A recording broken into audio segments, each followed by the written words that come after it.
朋友们好，我是李医生。天冷了，各种大人小孩的咳嗽问题迎面而来，一味中草药就可以解决大家的各种咳嗽。除了心梗、脑梗，咳嗽亦是冬天最容易爆发的一种疾病，无论男女老少都容易得病。有些人一咳嗽起来，甚至10天半个月都好不了，让人操碎了心。今天李医生推荐一味神奇的药，那这味药呢，不用辩证，可以将各种咳嗽一网打尽，而且效果是出奇的好。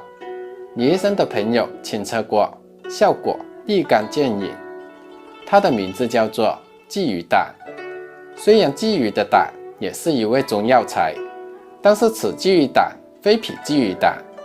今天说的这味鲫鱼胆呢，是一种植物，别名叫做空心花冷饭果，品质以广西产的为最佳，全株可日药，一般是用作接骨消肿、去虎生肌、治疗跌打骨折、肺病。殊不知治疗咳嗽、支气管炎才是它的一绝。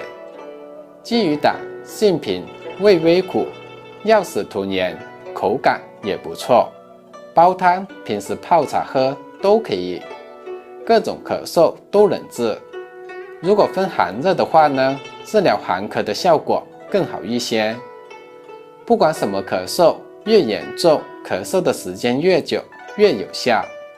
对付轻微咳嗽更是轻而易举。用法很简单，因为鲫鱼胆药食同源，可以放心大胆的用。最简单的办法，煮水当茶喝就行。买回来新鲜的，一次用不完，可以晒干了，下次再用。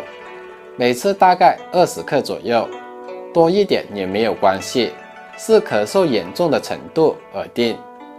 如果您是风寒感冒引起的咳嗽，可以加点红糖调味。想要效果更好，也可以加点紫苏。不过鲫鱼胆这味药很难寻到，估计一般的药店不一定有得卖，大家可以尝试在网上购买，好些山里的农户会顺便采摘出售的。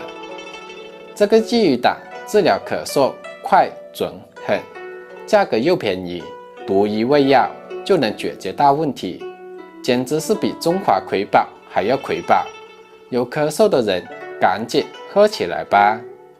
好了，朋友们，看完今天的内容，请帮李医生在视频下方点赞、订阅，感谢您的支持。